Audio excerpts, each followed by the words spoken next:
Welcome to episode 321 of School Librarians United. I am your host, Amy Herman. This podcast is dedicated to the issues and challenges school librarians face every day. As a school librarian in my 18th year, I knew I wanted a podcast which addressed the nuts and bolts of running a successful library program.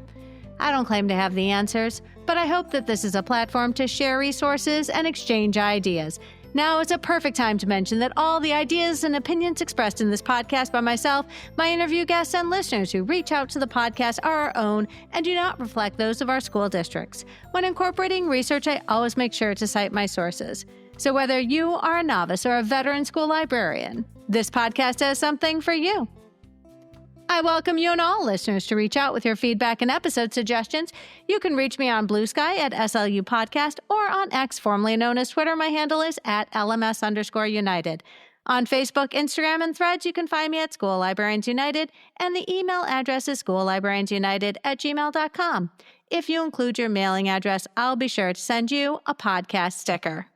This past weekend, I was able to see the documentary The Librarians at Michigan Theater in Ann Arbor, Michigan, with none other than Amanda Jones, that librarian. The theater was filled with moviegoers who were attending a local film festival, as well as many Michigan school librarians who drove in from around the state to attend this showing.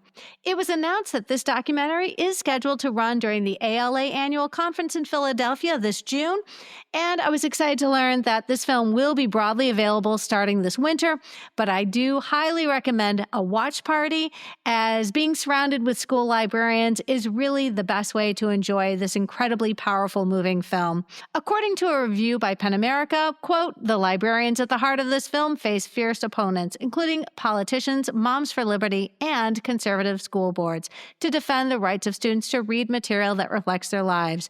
Oscar-nominated, Peabody-winning director Kim A. Snyder filmed contentious school board meetings and spoke to librarians who have been fired, harassed, and stalked over their defense of books, end quote. Friends, it is now my pleasure to introduce our sponsor to the podcast, Junior Library Guild. What if I told you that there's a collection development service that can save you time and increase title circulation rates? Junior Library Guild does that and more. With their team of experienced media library specialists and publishing industry professionals, every title they recommend is vetted for my readers and organized into categories based on reading levels and interest. Ultimately, Junior Library Guild helps my students foster a love of reading. Use the code UNITED15 to receive 15 free books in your first shipment. And now for today's episode, Using Comics to Teach Social Justice, and my conversation with Amy Brownlee.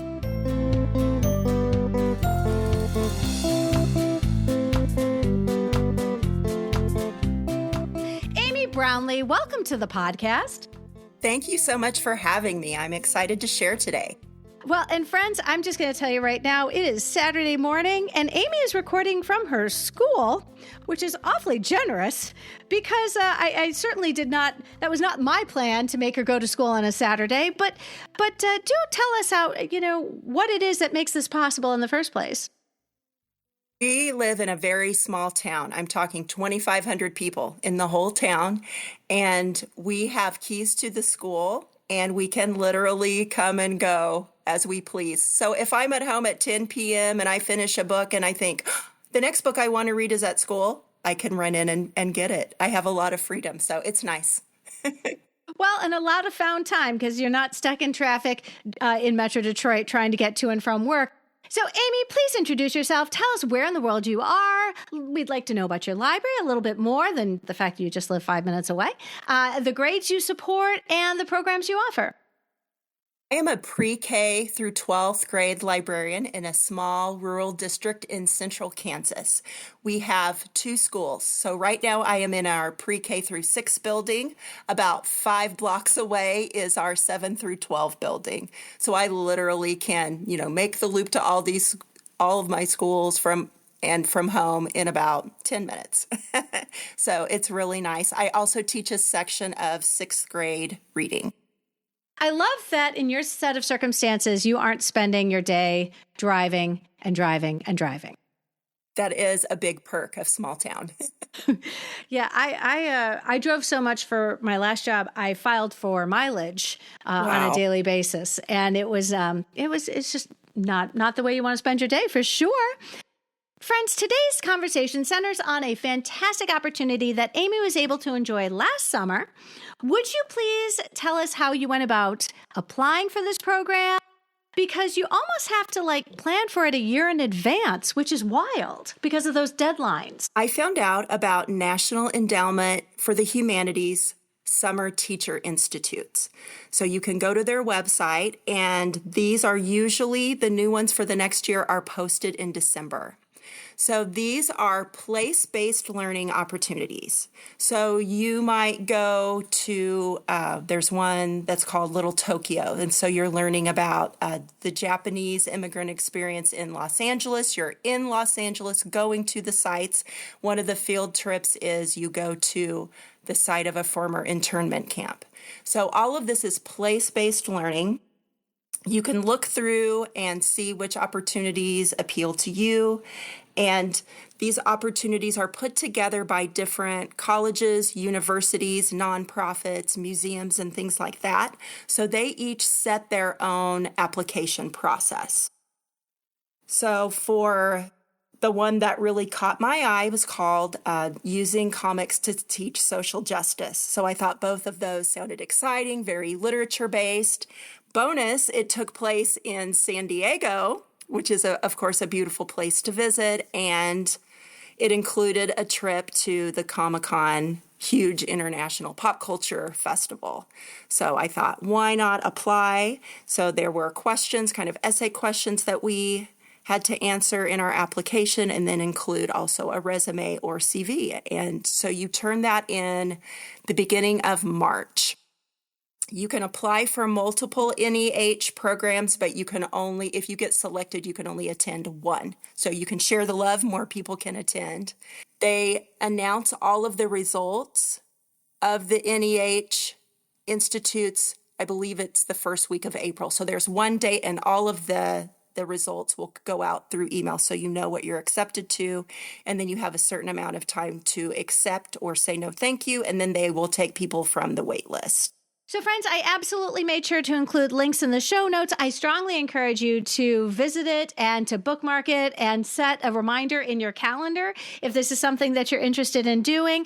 And, I know that the Library of Congress also has some educator programs that are offered in the summer. And so Colonial Williamsburg also has summer programs for educators.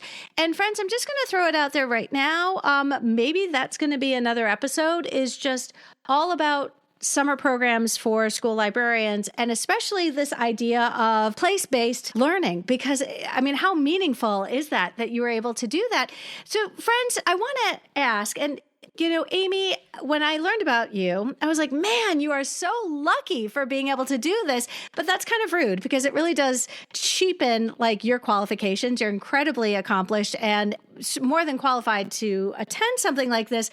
But there is a certain there are a lot of people who applied and didn't get into this program. According to the website, 202 applicants, but only 25 got picked. I'm kind of looking at our current political climate, and I'm wondering, is the National Endowment for the Humanities going to be able to offer these things next year, given our current administration? That is a great question, and I'm glad you brought that up.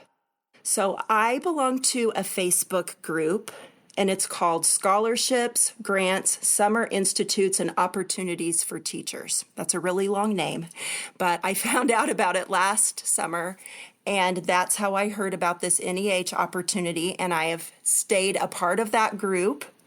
And when you were just talking about opportunities for teachers, through that group, I found about two other opportunities for teachers that I applied for. And because of that, this summer, I'm going to Germany on a teacher study trip, and I'm doing a 1-week White House history. Oh, I my know. God.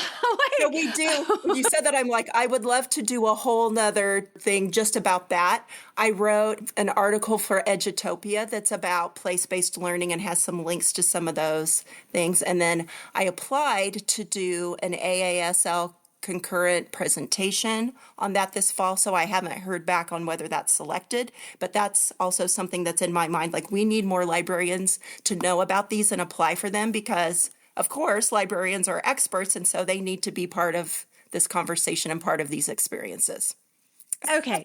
So many things here, friends. All right. So we're just sort of making these discoveries in real time.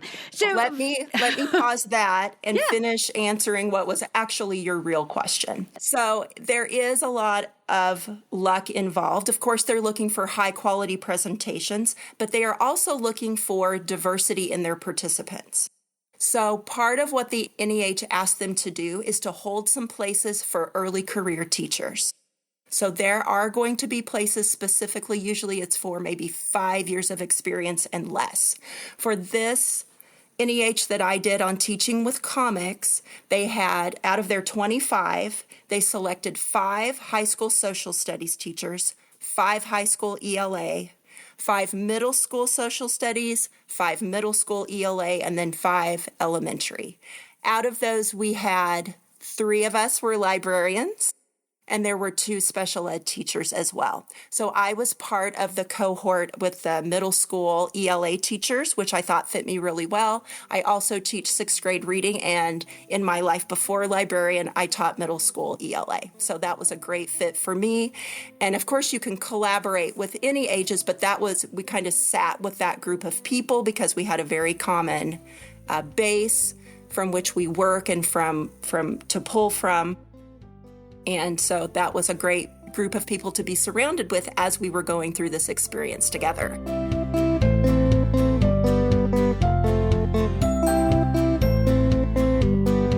Okay, so I wanted to just sort of break down something that you were talking about. I love, first of all, the intentionality of the composition.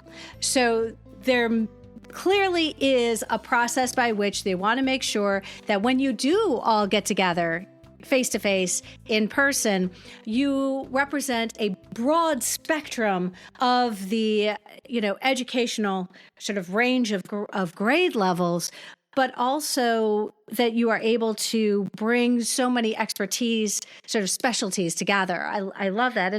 And I think that's fantastic. But I also, I'm thinking to myself, I need to be on this Facebook group. So get signed up right away. Yes. Friends, we are going to be putting a link in the show notes, not only to this Facebook group, which apparently opens a whole lot of opportunities up for educators, and good on them for acting on those opportunities. I think that the one thing that is key is all of these things require thinking about them a year in advance. You're sort of playing the long game when you apply for something that has a window that opens up so much earlier than when the activities actually happen. And it sounds like you really have to sort of put yourself out there. You are committing the time to filling out these applications. As somebody who has never received a grant to go to a place-based learning opportunity, can I ask, what kind of time commitment are you looking in so much that filling out the application and checking off all the requirements before you hit submit? I have attended a Fulbright group projects abroad, and I would say the Fulbright in my experience was much longer and more detailed. Like I'm going to spend a few days where I work on it a little bit and save that and come back to it. The one that I did for the National Endowment for the Humanities, there were maybe 4 kind of short answer essay kinds of things. So when I do something like that, I like to draft it one day. I like it to sit a day or 2 and then to come back to it, but it was not super time intensive at all. Another thing is I want to circle back because you asked about the current administration and I got excited about other ideas. So let's circle back and talk about that. I'm glad that you brought that up because part of that Facebook group that I'm on where teachers share their opportunities, I was hearing on that Facebook group in real time people who had applied to these programs and were waiting for the decisions. And they will say, has anybody heard about this program yet? You can feel the excitement building. So it's the first week in April. The acceptances are starting to come out. People are really excited. They're saying, I'm accepted as anyone else. People are replying. They're making connections, getting to know one another. And then it's later that week that it comes out that the funding has been pulled. And it was just heartbreaking. People who had maybe applied for programs multiple times, multiple years, and this was their year they'd been accepted. People who grade these, who score the applications, who talked about the time and the effort, people who organize these, the hours, the months, the years that they have put into this, and to have the rug pulled out from under them. So that was incredibly difficult. But I felt like it was important for me to be there and to read their stories and hear their stories and understand this impact and what is happening there. Some of the programs were able to find private funding. And so eventually I've been able to watch, and I go back to this group, if not daily, several times a week, because I want to see how things are going for people. Some of the programs were able to get private funding, and so they're able to move forward with it. Some of them were able to get partial funding, so maybe they're going to offer a smaller group, or maybe some of the programs, they might offer it 2 different times during the summer. Well, they're able to offer it 1 time during the summer. But it was really heartbreaking and crushing to see how these funding cuts were affecting educators. Oof. Well, and we talked a little bit about this before we started, and my school has a Fulbright teacher exchange teacher who is currently in Finland. And we actually are going to reconnect with a school librarian who is also on that Fulbright teacher exchange in Finland. And I hope to bring that conversation to you later this summer. Awesome. So, the Fulbright teacher exchange is phenomenal because I believe is either a 4-month or a 5-month. You have options for a 4-month stay or a 5-month stay. But talking about how this current administration is affecting our academics and our higher academics, college research as well. The New York Times had an article this week about how universities outside of the United States have seen a golden opportunity to scoop up some of these American researchers whose funding has all been slashed. And friends, we have guests who've been on the show, and I'm not gonna drop names right now, but we have guests on the show who have benefited from grants at collegiate level, and those programs have all been slashed. And therefore, their research has been sort of cut off with no funding, regardless of where they are in their research process, which means thousands of work hours, years of their lives have been just abruptly just cut off, sort of scrambling, looking around and saying, how can I salvage this? And there are some very, very lucky universities outside of the United States who have seen this as an opportunity to sort of pick up some of those academics and relocate them to where they can get the funding for their program. And it would not shock me at all if we lost some of these amazing individuals to programs outside the United States where their programs are being funded. Thank you very much. Yes, and I will also add, on that Facebook group, then someone shared an article that said it was announced that the funding that was pulled from these NEH teacher programs were going to be used for Trump's sculpture garden, whatever that was. And they said, great, they just shortchanged my students to build a statue. Not that public art isn't important, but you're cutting this to save money. Well, you're just putting it on your pet project is what you're doing. No, it really is truly to rob these academics of being able to fulfill many of these are dreams that have been set in motion for years before they were even able to get started with their research is cruel and truly a loss, an absolute loss. When we talk about a brain drain and the United States starts losing out because our academics are going to places around the world that will happily fund their research. It is interesting. When I was at the International Association for School Librarians a couple of years ago, I met Americans who were actually not academics in the United States. They were academics in Australia. I was like, wait, you got your PhD in Australia? They're like, absolutely. I said, and now you live there? They're like, oh, wouldn't you? And I'm like, actually, now forgive me, friends, this was like 3 years ago, but still, I mean, that would be like amazing. But yes, we're going way off on a tangent, but it is related because we're ultimately, Amy's opportunity last summer was completely and 100% funded by federal funds. And to now question whether we will ever get those kinds of federal funds, at least in the next 3.5 years, is really crippling when you realize the kinds of things that we educators are now capable of doing to build out and benefit our school communities.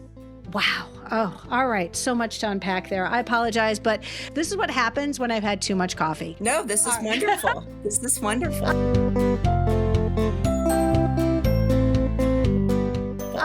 So, friends, I want to get back to this amazing thing that Amy was able to do, because ultimately, whenever school librarians go to amazing things, of course, what do? They share. They share everything they do. And you are going to want to do a deep dive into the amazing resources that Amy has shared out so generously at the end of this episode. But Amy, give us an idea back up to last year.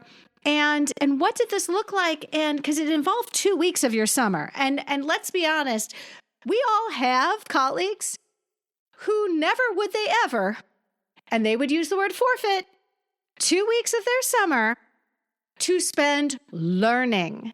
And I'm sorry, that's wildly unfortunate, because I love doing things in the summer that help me as a school librarian, namely conferences. But boy, this kind of opportunity, please do tell us, what did you do? We were on the campus of San Diego State University, and this program was co-led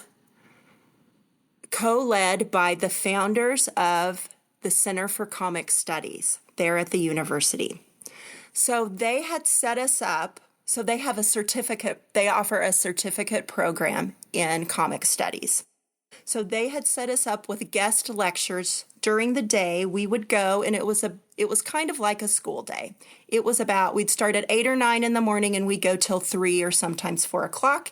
Then we would have the afternoon and evening free to do as we pleased, to explore beautiful San Diego.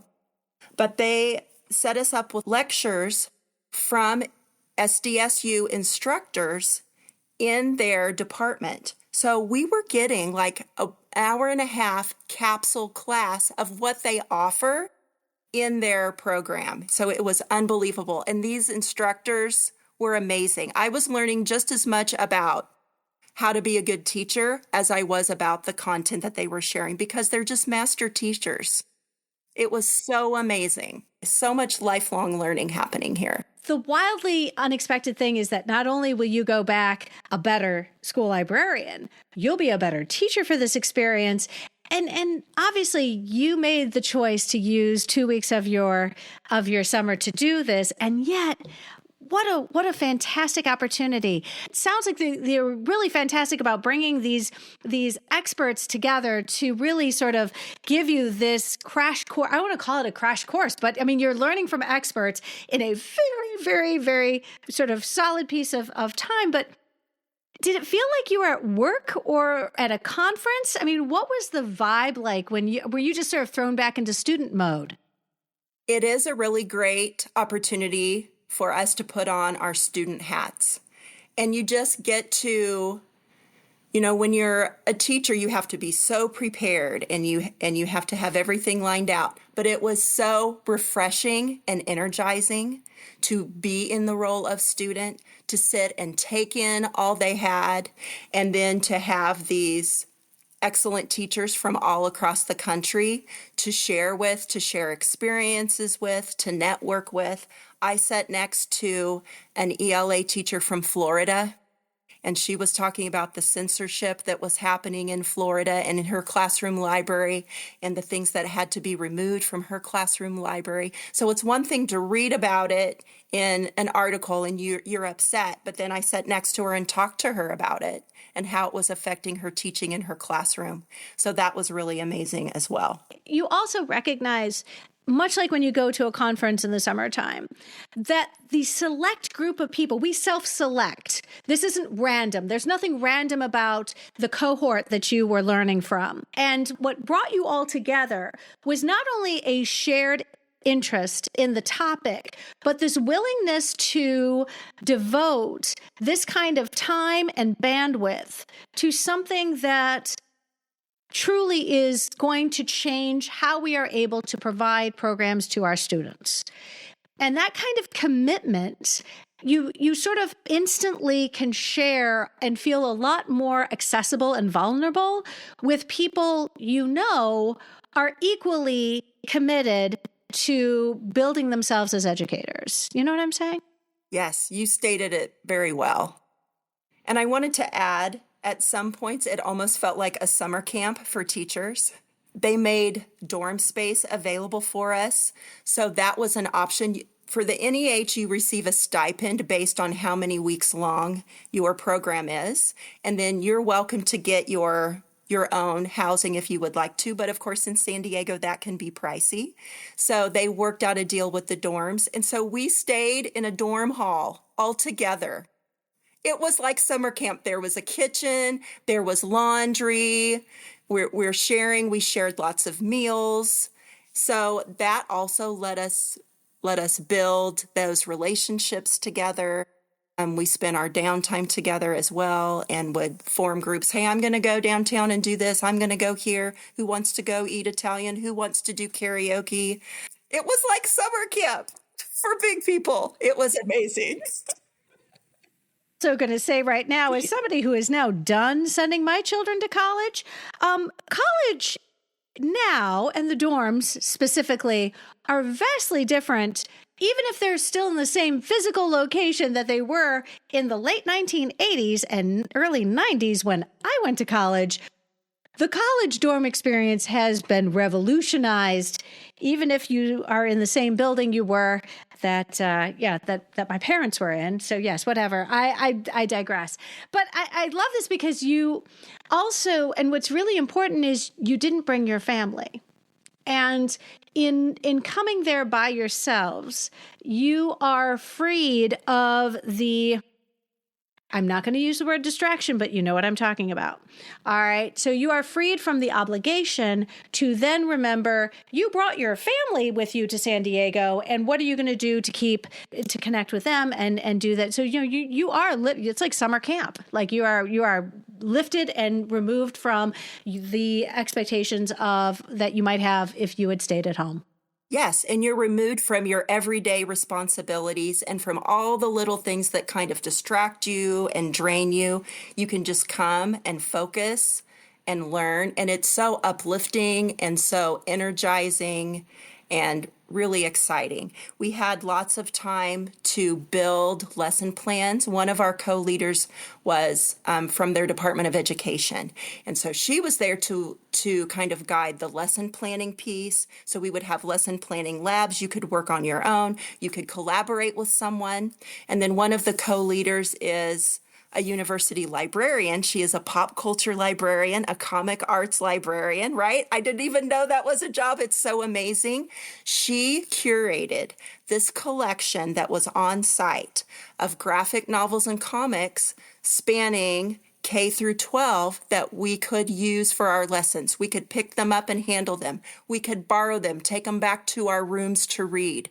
That was so critical. So the librarian that we worked with was Pamela Jackson, and I was so impressed with her and all of her work that I nominated her for a Library Journal Mover and Shaker Award, which I know you have won.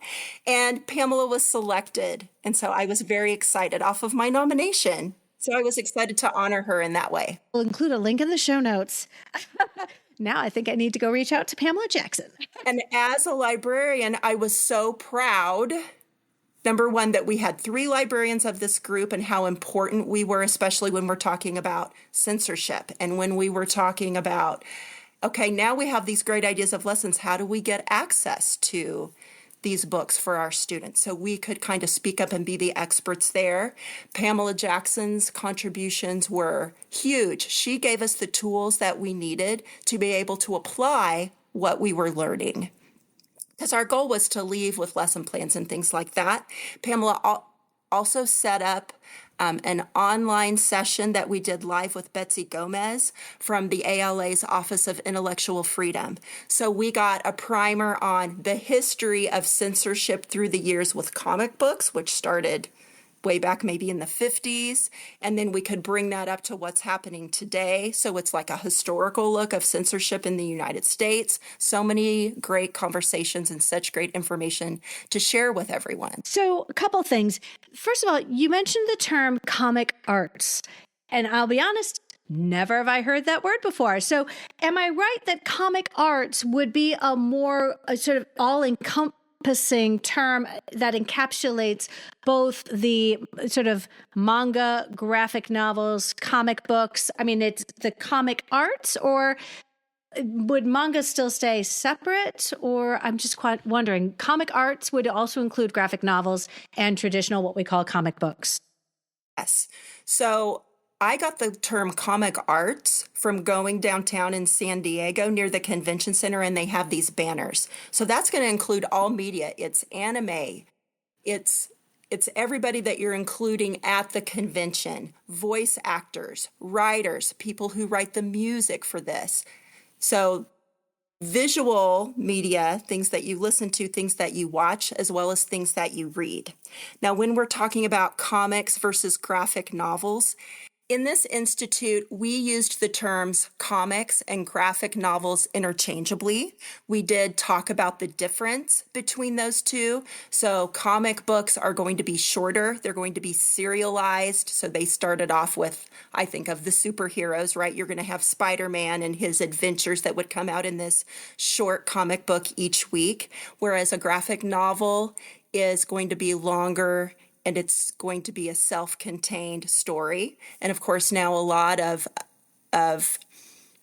fiction or prose novels have been adapted into graphic novels as well. Before we went to the Institute, they asked us to read Scott McCloud's book called Understanding Comics. And it is amazing. I learned so much about the artwork behind it. I am an admirer of visual art, but I am terrible at drawing. So I just learned so much about the medium, about what you are asking readers of comics and graphic novels to do. There is so much inference that is happening between the panels of these comics and things like that. Okay, did I get on a tangent again, or did I ask? No, you're perfect. Because I'll tell you what, the links in our show notes are going to be just fantastic. Yes, I do have that book, and I absolutely love because it really is. I don't like to call it something like the comics Bible or something, but it is found. How about we use foundational? It is a foundational book in order to better understand what is arguably one of the most popular sources of our checkouts in my school. Yes. And if you want to truly understand not just the readers who read them, but understand the books that they're reading and how they're created and all that goes into making these as engaging as they are.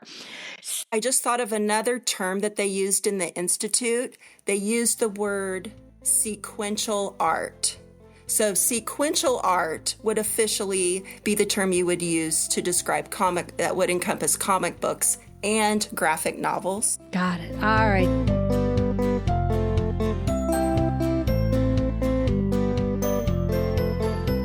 So after a week of being student educator, now you're being let loose at this Comic-Con, which is, I think, the world's largest Comic-Con and sort of the destination that if you go to a local Comic-Con, ultimately going to the San Diego one is sort of arriving at the center of the world of Comic-Con. As attendees of this institute, what was your expectation when you went to Comic-Con? Were you strictly there as an attendee, or was it incorporated into activities that you were also doing as part of the grant? We were really given free reign and free choice in what we chose to go and see. When we were selected for this program, they asked us to contribute a slide as part of a slideshow that just introduced yourself. And one of the things they asked is, what are you a fan of? What are the things that you love? And so being a fan of something and, expressing what you love was really encouraged through this experience. So Comic-Con started off as just really being focused on comic books and those kinds of things, and it's really exploded into popular culture. So there will be movie premieres. They do a lot of promotion of television shows. I went to a panel with the actors from Abbott Elementary, which is a show that I really enjoy. The really big Marvel movie that was getting ready to come out, Wolverine versus Deadpool, that a big premiere happened. All the stars were there. You had to put your name in a lottery to get to go. And one librarian from our group got to go. It wasn't me. Sorry. Okay. I was like, and it was you.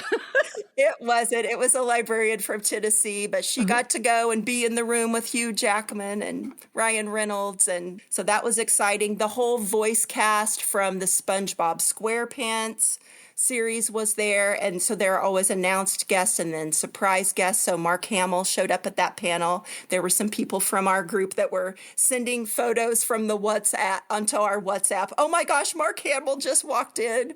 So that was a lot of fun. There were a ton of authors. So I got to hear Raina Telgemeier speak. Gene Yang, I got to hear him speak. I got to go to a book signing. So there are tons of giveaways. So I went to Goodwill and bought an extra suitcase to load it up with swag to give away to my students. Posters, comics, graphic novels, lanyards, pins, all kinds of stuff. And then we did contests in the library and promotions and gave those away.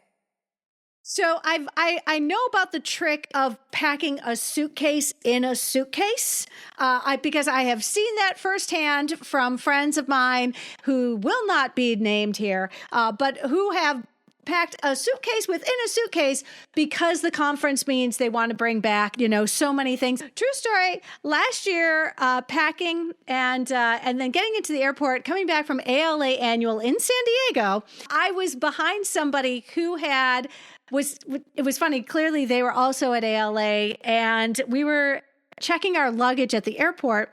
And this unfortunate person was taking books out of their luggage to put into their carry-on because their luggage was now going to exceed 50 pounds. So yes.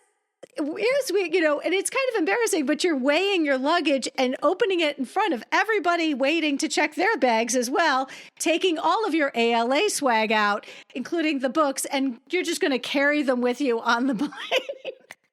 But yes, I love this idea of getting more luggage at the Goodwill. Fantastic. It leads me to my next question that even if listeners tuning in never plan on participating in an NEH Summer Institute, you've already given us an idea of why school librarians specifically would benefit from going to San Diego's Comic-Con. And I am aware, I do know of school librarians who regularly attend the Comic-Con in San Diego. It is part of their summer plans. Or for that matter, a local Comic-Con, because many of our larger cities host a Comic-Con. We have a YumaCon that happens in Detroit, which is also well attended. But what is it about going specifically to a Comic-Con that you feel would be an absolute win for a school librarian? I think that I learned a lot in terms of interacting with pop culture things that my kids are excited about. So when I could come back to school and share that with my students, it upped my credibility. It made me way more relevant. So I could say, look at this picture of me with this famous person that I didn't especially know who they were. The young person was very excited. Sometimes I would send my own children a photo and say, okay, this person, people are excited about them. Do you know who this is? And the kids are like, Mom, I can't believe you're right there. So they're so excited.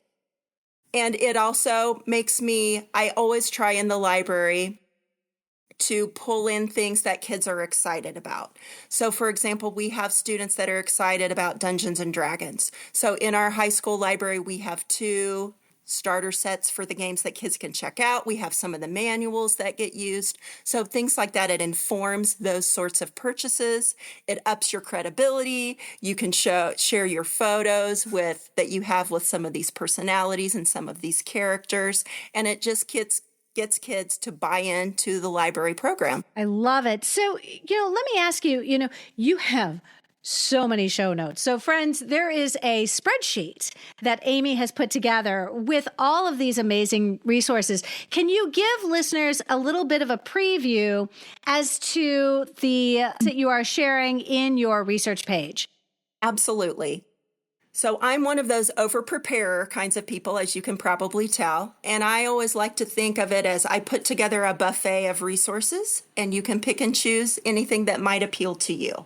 So I started off with links to some information about what are the benefits of graphic novels, because there are still teachers in our schools or parents who say, I don't want kids reading that. That's not real reading. And they're discouraging kids from reading that. So that's another thing this institute gave me, was more ammunition in fighting against that and advocating for my students who want to read graphic novels. Let them read what they want to read. If they're excited about reading something, encourage that. Then some links about celebrations, about how schools and communities and libraries are hosting their own small-scale Comic-Con or pop culture celebration, and that just engages people and makes them want to get in your door and participate at the library. Also, places to look for reviews. A couple of years ago, I got a grant to begin a manga collection, a core collection in our high school library. How do I figure out what manga is going to be appropriate for my 7th through 12th graders? So I gave a link to Sarah Smith's amazing website where she takes you by the hand and explains all of this to you and tells what ages.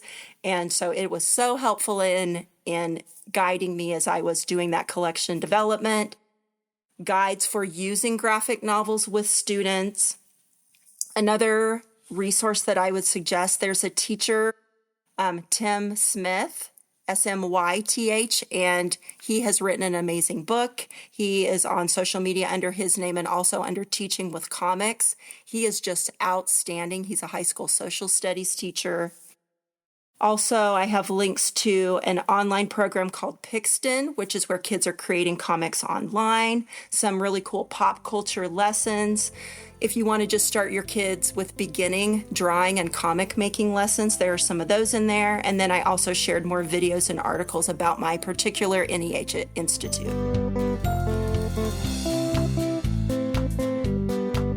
I'd love to know how, and you've sort of already given us a pretty good idea, but attending this institute has obviously just transformed not just what you're able to do, but how that translates into your collection development, into the lessons that you offer.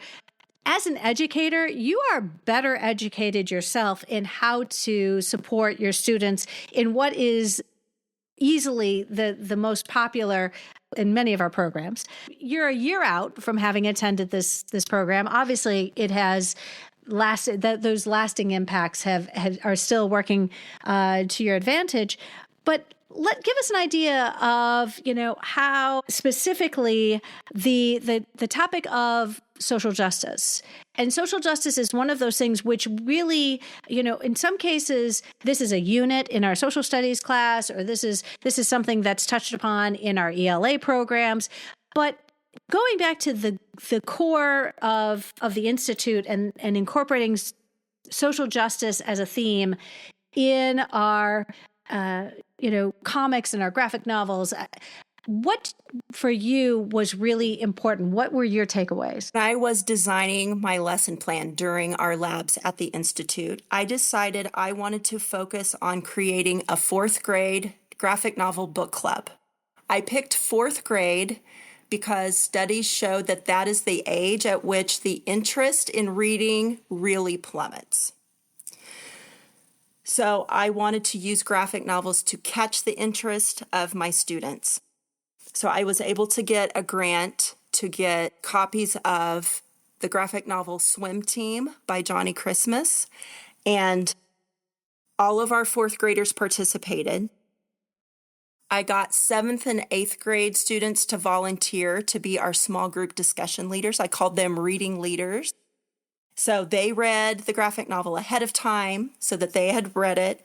And then I gave copies to my 4th graders and they got a bookmark. So we were reading it in chunks over a period of 4 weeks. And then twice our 7th and 8th grade reading leaders came to school. I gave them a list of questions to lead the discussions, but then they were in small groups. I think that also upped the cool factor because when you're in 4th grade, a student who's in 7th and 8th grade is someone that you look up to and is pretty cool. So we had some mentoring opportunities built into that as well. And then we ended up with students getting to create some art to share what they had learned. So our social justice issue had to do with a student that experiences anxiety, how they overcome that. It also introduced the idea of structural racism, going back to Jim Crow laws when swimming pools were segregated.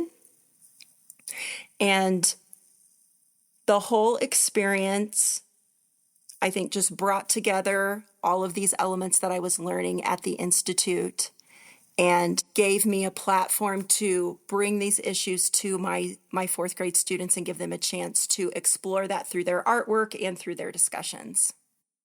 Well, can I, let's dive into that just a little bit, because when we talk about using graphic novels and comics to explore ideas of social justice, what is it? Is it about the format of the graphic novels and the comics that are allowed to sort of touch upon topics which oftentimes, if written in a more traditional chapter book, sometimes those ideas expressed in words versus image, you know what I'm saying? Like when you're talking about themes that are prevalent in our social justice themes, what is it about the comics and the graphic novels that really lend themselves as a format to promoting the discussion and awareness in our students of issues that we would consider in social justice?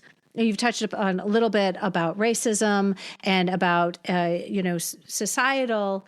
Maybe we don't talk about things like anxiety as much as we should, although I think we're getting better. The visual nature really appeals to the students. I think they live in a visual world even more than when I was growing up. The media they consume is so visual.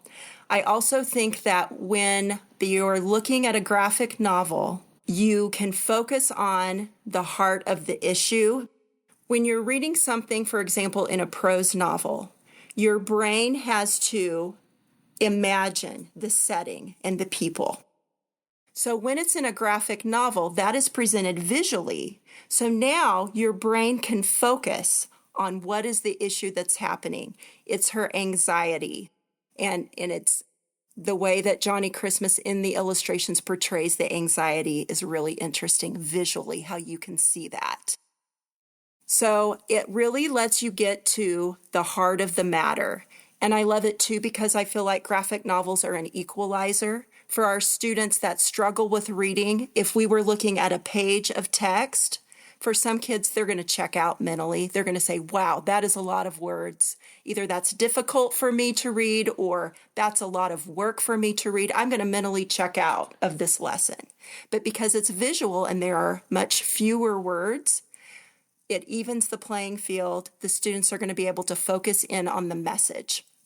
Something else in the Institute that our guest lecturers were amazing at is letting us know you don't necessarily have to read an entire graphic novel. You could pull a page from a graphic novel. If you are selecting the right page, you can get to the heart of the message so quickly and so easily. Or maybe it's 3 pages or 5 pages. Don't be afraid to select just one page or a short excerpt to really get that message home.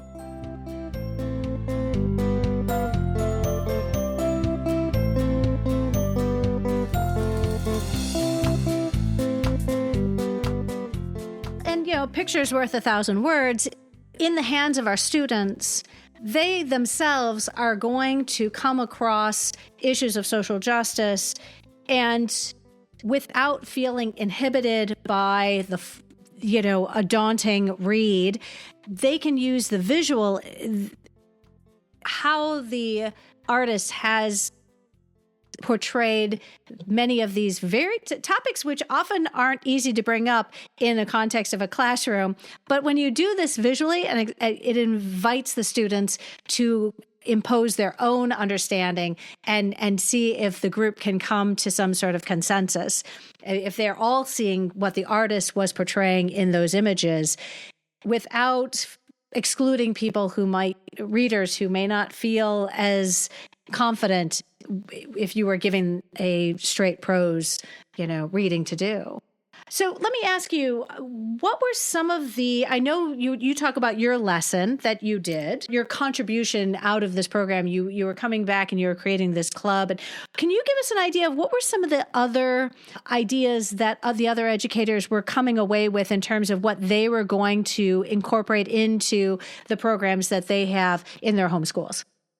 There was a middle school social studies teacher who was using Black Panther comics to discuss colonialization.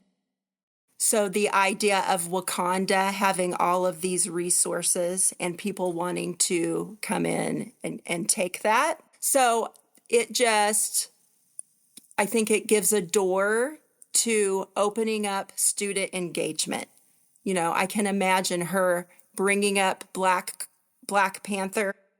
Kids are already having a whole nother level of engagement, and using that as a door to discuss her social studies standards, I think is really brilliant. So that one really stood out to me.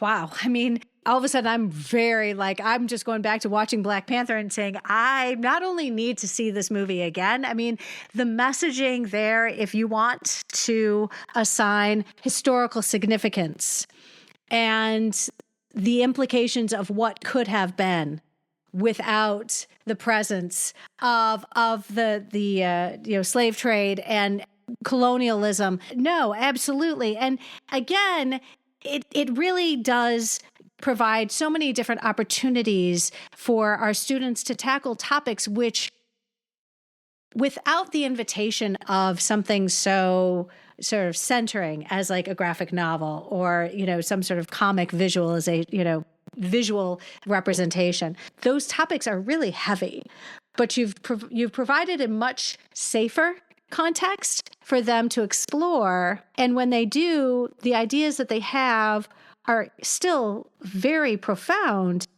but you weren't met with resistance at the onset.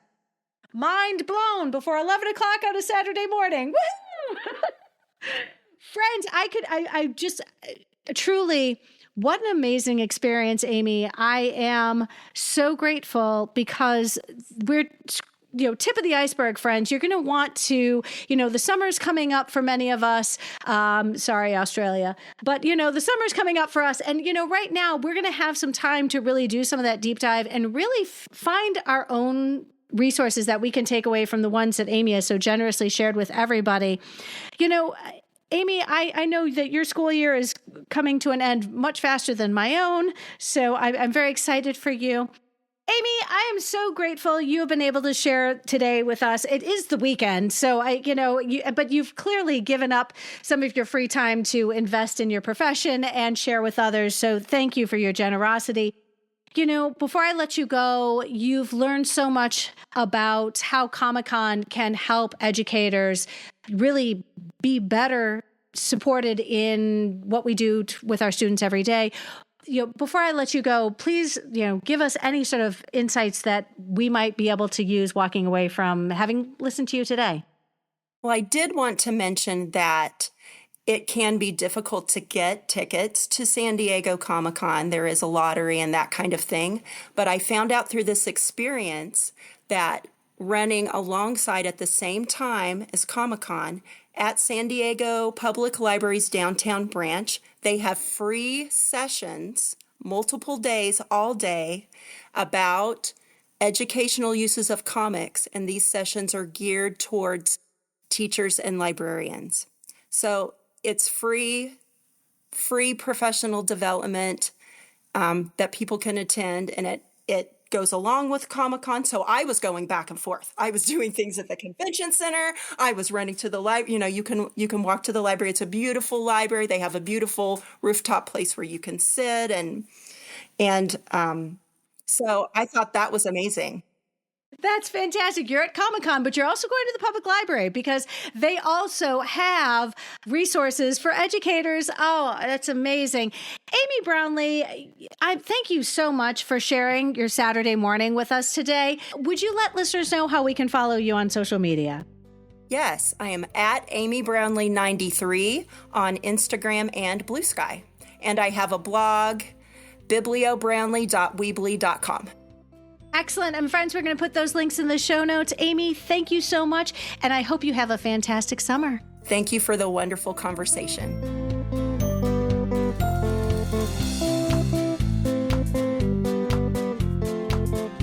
Friends, if you found this episode helpful, please share it out with your team, your PLN, and on social media. Be sure to follow on your favorite podcatcher so you'll never miss an episode.